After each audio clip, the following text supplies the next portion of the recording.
internet friends, Adrian Umpqua here.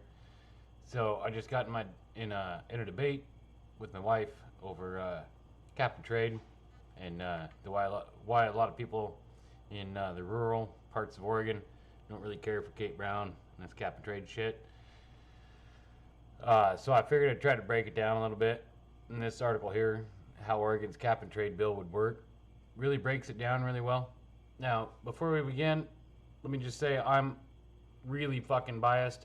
I don't care for Kate Brown. I don't care for these kinds of progressive policies because I believe that all they are trying to do is more government, and I don't think more government's the solution. Now that that's out of the way, let's try and be as objective as possible, and who knows, maybe by the end of it I'll support cap and trade. Alright, debate over. Oh, sorry, this is from the Capital Press, the only news source that I trust because they list all the auctions. Debate over the controversial program to enact a massive new cap and trade program in Oregon has escalated with major demonstrations. So this was back in February. I think it was February. Yeah, this was back in February. With major demonstrations at the Capitol for and against the climate bill, Senate Bill 1530. It's since been shelved and they've moved on or whatever.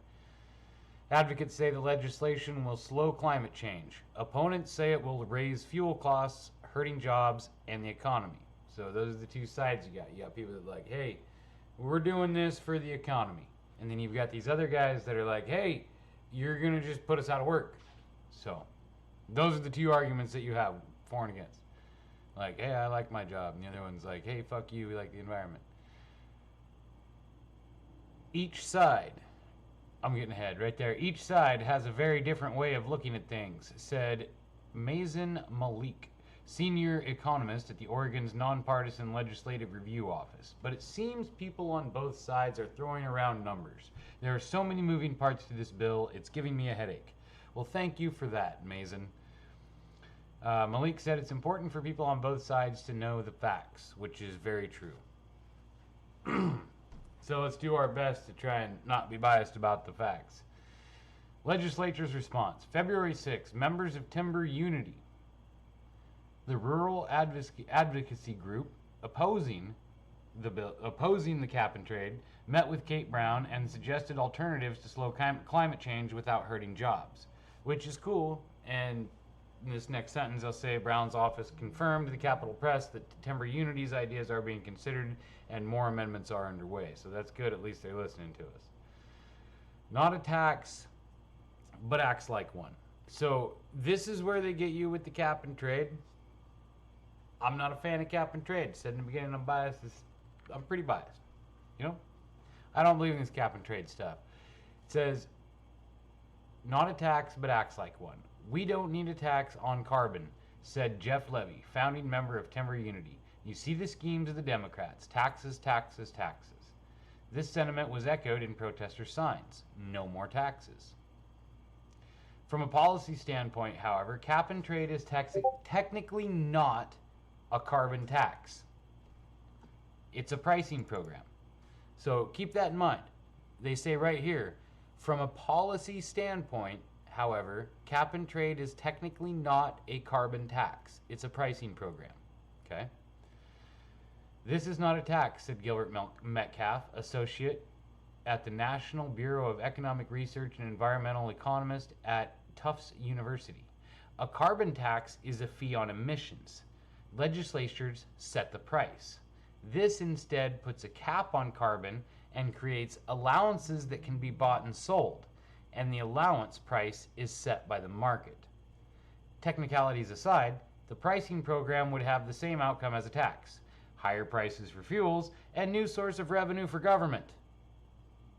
So the way a cap and trade system works, if you can afford to buy your carbon tax credits, you can keep polluting.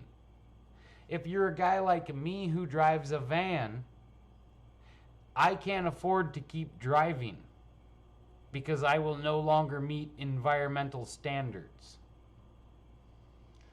How cap and trade works. Tufts University Metcalf explains it this way. Imagine you own a paper mill. Creating paper takes energy and you emit more greenhouse gases than allowed cap. You can either make your operation more efficient, reduce emissions directly, or use the cap and trade program, meaning you pay someone else to reduce emissions because you can't or won't do it yourself. You pay the government. You give the government some money. And that's going to solve the globe. That's going to solve the flat earth. You might pay a hog farm to capture its methane emissions, or a farmer to plant trees. It's the same as the wetlands offsets. You know, people want to build a house on the wetlands. They're like, well, you got to mitigate it. Oh, I'll just build a pond over here. Okay. You're buying an allowance, a right to pollute. One allowance is equivalent to 1 metric ton of carbon dioxide. You're paying the government so you can continue to pollute.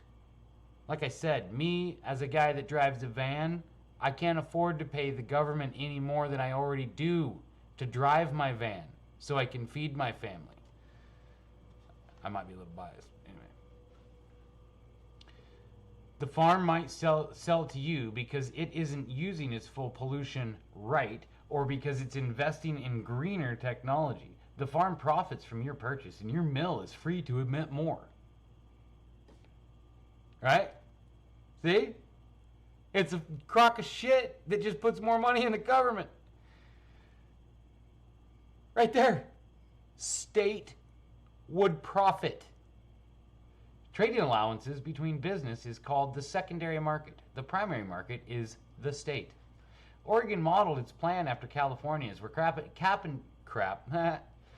and trade auctions have raised $12.5 billion in state revenue since 2012, according to the California Air Resources Board.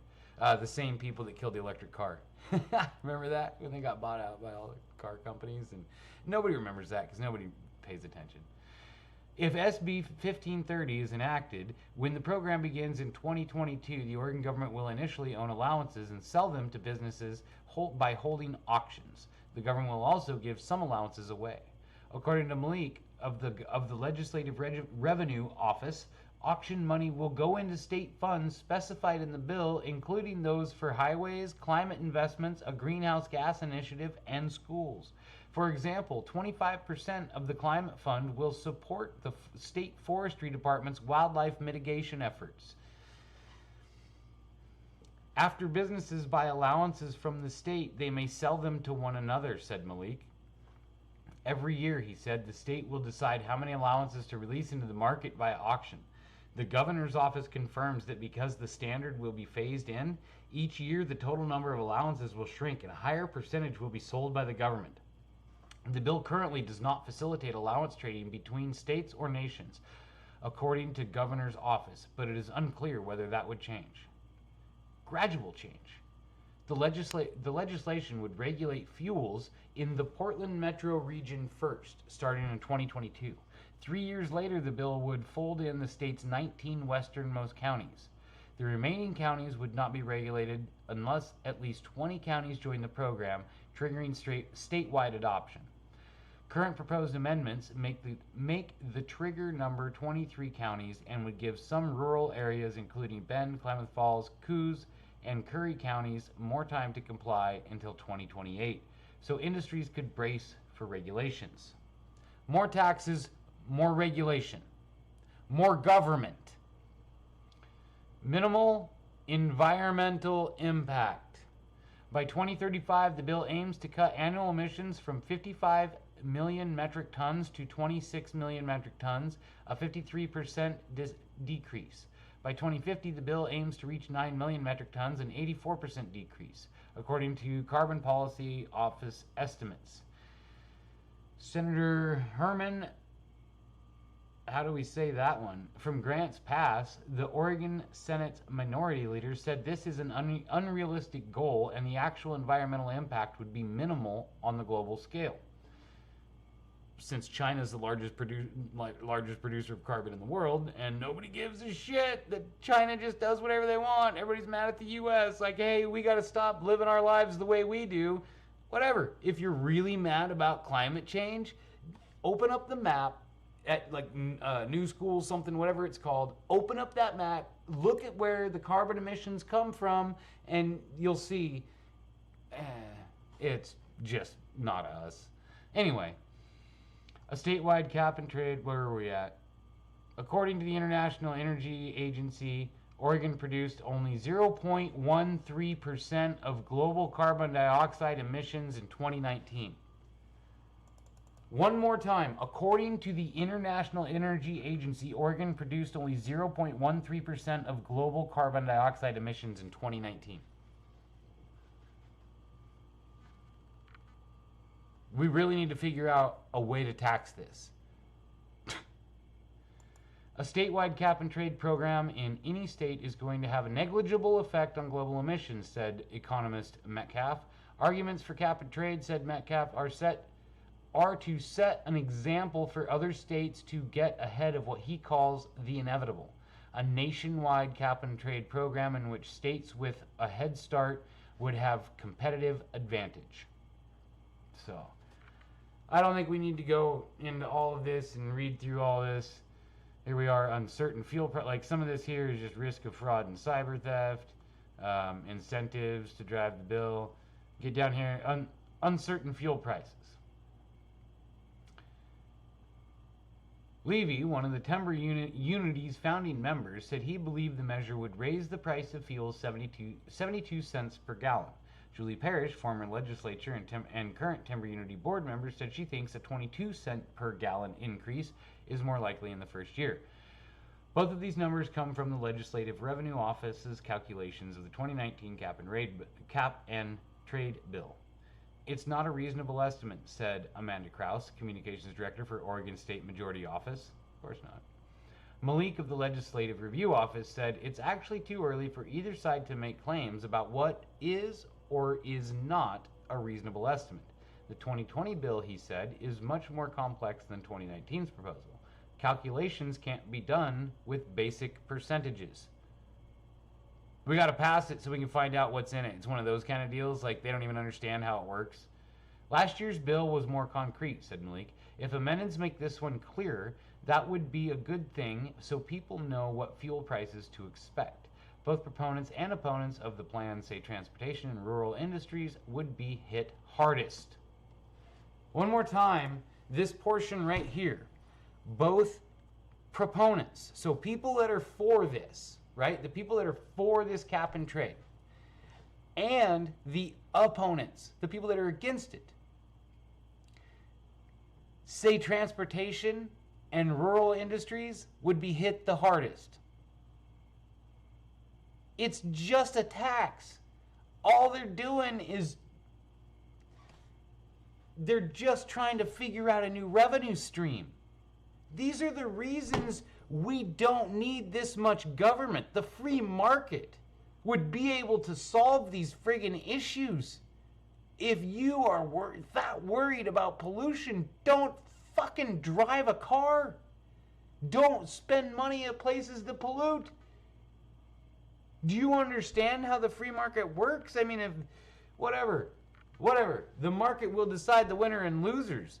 The state doesn't need to be involved trying to figure out who can win and who can lose, and who they can tax more and who they can't tax more. Because all that this bill does and all that they have laid out is that it allows the government to make money off of a cause that they believe in, climate change. It allows them to make money off of it while the large corporations continue to pollute. All it is rich people giving rich people money. And people like me, a guy in a van, just a guy driving around trying to feed my family, I am the one that feels the hardest impact of this. I think it's ridiculous. But like I said, I'm biased. I used to be an environmentalist. I still am. I love the environment. I love going to the woods. My family and I go out and pick up trash in the woods. We keep it clean out there. We love the woods. We love the rivers. We love the fish. We love the animals. We love the wildlife. The people out here want to take care of this land and want to take care of it and don't want to be the producers of carbon and the whatever and lead the climate change. But this doesn't try to solve any even environmental issues whatsoever.